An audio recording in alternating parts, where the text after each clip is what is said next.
Your unconscious mind is programmed to keep you safe, not successful. It would rather keep you trapped in familiar struggle rather than face the unknown world where you can actually win. In this video, I'll show you the 7 limiting beliefs that are unconsciously keeping you stuck and how to make them conscious so you can finally break free. I know these intimately myself because I lived them. When I was bouncing making $15 an hour, my unconscious mind had me convinced that struggle was my identity. But here's what I've discovered. Your limiting beliefs aren't truth. They're just as external as the birds and trees outside of your body. They're kind of like a program running in the background. And just like any other program, they can be rewritten. So pay attention and let's get into it. Now, after hundreds of conversations with freelancers and business owners, plus the emails that I get and the weekly calls that I host every single week, these are the 7 limiting beliefs that I keep hearing all of the time. And the first limiting belief is there's no way I am worthy of making 10 to 15K per month. And now that you are watching this, you probably have the same limiting belief. Now, in order for us to understand why this happens, we need to understand something called the orphan archetype. Okay, so essentially this is rooted in your childhood, okay, which signals abandonment and scarcity, because childhood scarcity creates unworthiness programming. See, maybe you grew up poor, and this idea of making tons of money, 15, 20K, 100K, a million a month, is very, very peculiar and strange to you, because obviously the social programming and your environment from your childhood taught you that making tons of money is some sort of like magic, voodoo, strange thing that is not in your DNA. When in reality, that's the complete opposite. And the best way to recognize this is to literally just go outside. You will notice that there's hundreds of buildings that are worth thousands, if not millions of dollars, right? So the reality is money is everywhere, which is the reason why I keep providing so much value in this channel. Because once I've discovered that literally money, think about it, like they can print money out of thin air. So money is literally just outside, right? So this idea that I cannot be making 10 to 15K a month or 30K per month is simply just a limiting belief in your unconscious trying to keep you in your comfort zone. Okay? So the unconscious pattern here is that abundance is for other people, not me. And then it goes back to the childhood scarcity that creates unworthiness programming. So the unconscious programming here is I don't deserve abundance because I wasn't worthy of love/security as a child, which is totally understandable. Okay? But what you're really doing here, this is what I like to call self-sabotaging, is that you're rejecting your inner king/queen who actually deserves prosperity.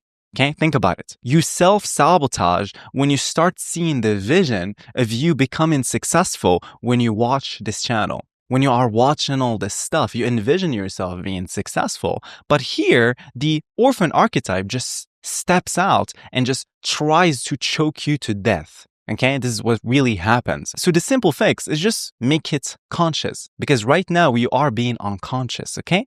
And the best way to do it is to, when you catch yourself, okay, and this is something that I used to do, when you catch yourself thinking, that's too much money for me, or I'm not worthy of this much money, well, ask, whose voice is this? Like, is this really me? Or is it just a voice, like this poisonous demon that just keeps me stuck, right? Like, who told me I wasn't worth of prosperity? One of the best practical bridges is start with 1K a month clients, okay? Your unconscious can accept gradual increases but rebels against sudden jumps, which is absolutely normal. I had this exact same thing when I first got started. And what happens really after that is that each success rewrites the worthiness program, okay? And the identity shifts, because I always say identity is the root of all mental, is I'm not taking charity. I'm delivering plus 20K of value for like 1 to 2, 3K or all the way to 5K. So the clients that I'm going to be potentially working with when I stop this orphan archetype from keeping me stuck are going to be worthy of actually working with me, and they're going to get so much value just from working with me. So I am worthy of that amount of money, and I'm worthy of 10K per month, 20K per month, or even 100K, a million a month, okay? The second limiting belief that we're going to be talking about is very, very important, which is I need to be perfect from the get-go. Now, the psychology here is the perfectionist's shadow. So there's something called a shadow within yourself that stops you from being successful, okay? Which is the fear of authentic rejection. So literally what this means in simple terms is you hide your real self behind perfect work so people can only reject the work, not you.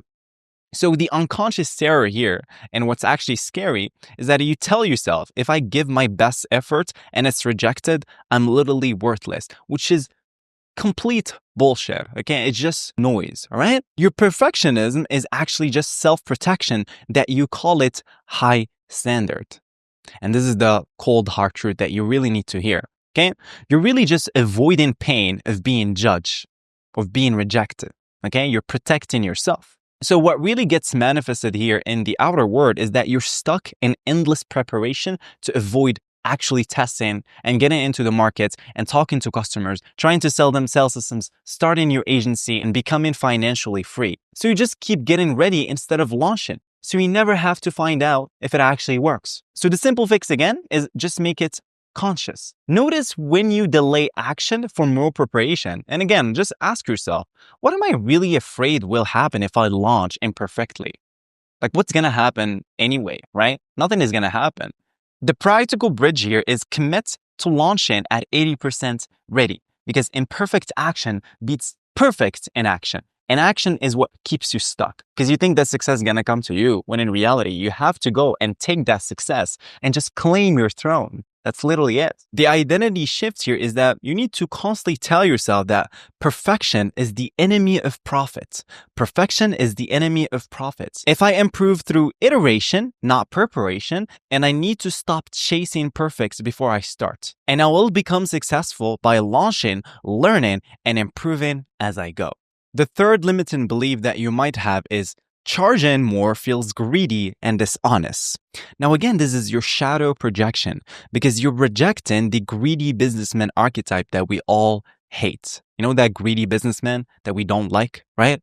So the unconscious belief here is that good people don't want money, okay? Good people sacrifice for others. Bad people prioritize money, which is again still a limiting belief that's hindering you from success. Okay? So what you really have is you have this moral superiority as defense mechanism. Let me say that again. You have a moral superiority as a defense mechanism. Okay? These are your virtues that you use as a shield. But you have to understand that virtues and vices are brothers. And the slave to virtues is the same slave to vices, okay? And only by accepting your shadow, loving it, then and only then you become its master and not its slave. Because he who comprehends the darkness in himself, for him, the light is near. So what happens again in the outer world, in the business manifestation, is that you underprice to maintain the good person identity. Because deep down, I know you're a good person. But again, there's just a limiting belief that stops you from becoming successful. So the practical bridge again is that you need to frame pricing as value delivery because you're literally providing value. So you deserve to get paid because you are worthy, again, of the same thing. You are worthy of 10, 15, 50K a month, 100K a million a month, whatever you want. So you want to constantly tell yourself, I'm literally helping them make more money. I'm providing value to the market, okay? I am helping other people make money. I'm helping other businesses make more money. So the identity shift here is you want to tell yourself, charging premium ensures I can deliver premium results. And undercharging leads to poor service. You know what's interesting is that the market and clients are going to respect you less and actually hate you if you underprice. Right? Because now you positioned yourself as a commodity, not as a premium service, which is the reason why you need to break free from this identity, okay? And make it conscious. Notice when you feel guilty about money, ask yourself, what would happen if I owned my desire? Own your desire. Because, like I said, if you own your desire, it is no longer your master. Like, what if I owned my desire for wealth? What am I afraid people would think? The fourth limiting belief, which is I could do more, but I'm scared of transformation. Now, this is a classic hero's journey refusal. The fear of leaving the known world. What it really means is that I could grow, but I'm scared to step out of my comfort zone. And the hero's journey is basically, the story of how someone goes from their like normal life, they face challenges, then they change and they come back stronger with resources to their family. This is exactly what happens and happens to every human on planet Earth. So we go from normal life, you're living in the safe, familiar world, right? And then there's this call to adventure. You probably are watching this and you're nodding your head and you're like, yes, I know this is something that it is within me, right? Like I need to become, right? I need to live my myth, right? And when you watch all these systems, people that are making tons of money, you know deep down that you can do it. You know deep down that you have something to prove, right? So just go ahead and prove it. So this something invites you or pushes you to try something new. And this is where you are right now. This is called a refusal. You are scared and you hesitate. And then another thing happened, which is crossing the threshold. You finally step into the unknown. And then now you have the tests, the allies that you're going to get through the journey. You meet the challenges and people who are going to help you. And then there's this big challenge, the hardest, most important, most dangerous test. And this is where the transformation happens. Okay. This is where you're going to be transformed and you're going to be an actual business owner, an agency owner that has financial freedom, has location freedom, everything that they want. People respect them in the society. They have status. Okay. They essentially signal authority. They signal high value. Their family respects them. These are all things that we care about as humans. So you change inside, you gain new strength or wisdom, and then you return back. You return back to your tribe. You come back to the normal life, but now we are different. And again, with resources, okay? And also this new wisdom, this new mentality. You just become magnetic, right? And always remember that if no outer adventure happens to you, no inner adventure will happen either, right? So you need to get out of the outside world and actually go through the hero's journey. But the unconscious terror here is, if I grow, I'll lose my current identity and become someone I don't recognize. This is the real reason why you have this limiting belief of I could do more, but I'm scared of transformation, right? So you're clinging to the victim identity because it feels safe and familiar. When in reality, this identity that you are in right now is what keeps keeping you stuck. And this is why you are poor. And this is the reason why you don't have financial freedom, is because of that identity. And you're just clinging into it because it feels safe and familiar to you. This is literally the every single day of life. So the fix is to make it again conscious. Ask, what would I lose if I become successful? Literally nothing. You just become more successful. So you should start loving money and ask yourself, what part of my identity am I actually protecting? So the practical bridge here again is I am the same person with better systems, with wisdom, with more resources. And growth doesn't erase me. It actually reveals my potential. And this is something I also had in the bouncing days. If you guys don't know, I used to work as a bouncer back then, making like $15 an hour. And I had to go through the hero's journey. I had to go all in and actually start a business. And this is what I've done. And this is what made me financially free, right? So you need to go through the hero's journey and understand that this limiting belief is one of the many limiting beliefs that are keeping you stuck, okay? So the next limiting belief that you might have is, I'm constantly thinking that I appear busy, but I know these tasks aren't really productive. They're not really moving the needle because the tasks that I'm doing are not really increasing my revenue. So again, the psychology here is the innocent archetype. So what's happening is you avoid harsh realities through appearing busy or busy work. So the unconscious pattern that you have is you're constantly telling yourself, if I'm learning/building, I can't fail because I'm not really trying yet. Again, the fear of rejection. You're avoiding the adult responsibility of a real business action. So your unconscious pattern is it's signaling to your brain that activity equals safety and real action is a potential pain. And that pain, like I just don't want to endure that pain, right? So the simple fix, again, make it conscious. And this is something that I used to do. I would write down every task that I would do for like a week. And I would ask myself, does this directly lead to a client conversation? Does this actually move the needle? Is this something that actually makes me money? Is this something that takes me to where I want in life? And I would notice that 90% of the things that I was doing are essentially just noise. So you want to do the same thing, write down every task that you do every single day and ask yourself, does this directly lead to a client conversation? Because if you don't have a client conversation, I hate to break it to you, you're not going to get any clients and you're not going to build a successful agency, okay? Anything else is that you're doing that is not directly leading to a client conversation is basically just noise. So you want to stop constantly learning, tweaking, and preparing, because in order for you to actually become successful, you need to sell. And I'm going to give you a one real action rule. Before any busy work, do one genuine business action. For example, start a sales campaign. Start getting responses. Start talking to potential customers all of the time. And then you're going to see that you're going to get clients. And once you're going to get clients, well, now you have an agency. You have an agency, well, you're going to keep doing the same thing. And eventually you're going to scale and get to where you want in life. Again, the identity shift here is I am a business operator. I'm not going to always be a student. So my job is results, not just constantly learning. The second limiting belief, which is brutal, is I'm just a freelancer, not a real business owner. Now, again, this is called the imposter syndrome, okay? Or imposter complex, which essentially just means that I have a borrowed identity that doesn't feel authentic, okay?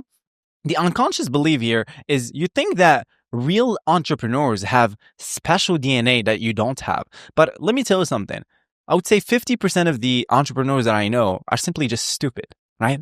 They don't have this crazy DNA. You think that they are better than you? No, they are not. They're simply not scared and they just take action. That's literally it. So start trusting yourself because real entrepreneurs are not different species from you. They're just normal humans like you that just take action, okay? And they're not afraid. So start being a leader, not just a follower, right? And make it conscious. List every successful business owner you know and what's actually different about them, okay? And it's usually just mindset and systems. And this is the reason you're watching this channel is because you're watching for systems and no filter down, bottle down bullshit, right? You are here for real systems and predictable income, not just one-off projects or making like $500 gigs here. You want something sustainable, long-term, so you can do it for a long time. And also you're here for mindset, because again, mindset is going to dictate your actions, and your actions is what dictates whether you're going to be successful or not.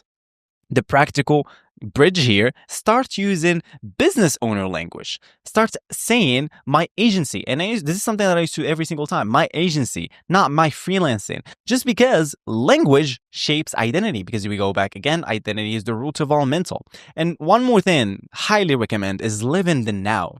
You are a business owner, an agency owner now, not in the future, because your brain doesn't actually recognize now and the future. The identity shift here is I solve business problems systematically. That makes me a business owner regardless of my background, regardless whether you are, I don't know, like whatever country you are from. It doesn't really matter. The last limiting belief is building systems is too complicated for someone like me. The unconscious belief here is you think to yourself that smart people do systems, I just work hard. Like I'm not worthy. So what it means is simply you tell yourself that you're bad at things so you don't have to take charge. Simple fix, make it conscious. Track when you say I'm not good at ... and ask, is this really true? Or I'm just, again, protecting myself from trying and potentially failing. I don't want to feel rejected. I don't want to feel scared. Is this just an excuse to avoid risk and failure? Ask yourself that. And the identity shift here is I already built complex automation. I mean, think about it. You're all watching this. And then you're following all the tutorials. You probably built automations. That puts you better than 99% of people outside, because most people don't know anything about sales systems, AI automation, connector systems, all this stuff, right? So you are fundamentally and inherently better than 99% of people outside. So don't trust this limiting belief of building systems is too complicated, because you've already done it before. So now that you are aware of these limiting beliefs and why they are keeping you stuck, well, where do we go from here? Well, Carl Jung once said, if you don't make your unconscious conscious, it will rule your life and you will call it fate. So what do? Well, today we stop calling it fate and we start calling it a choice. So I'll talk to you soon.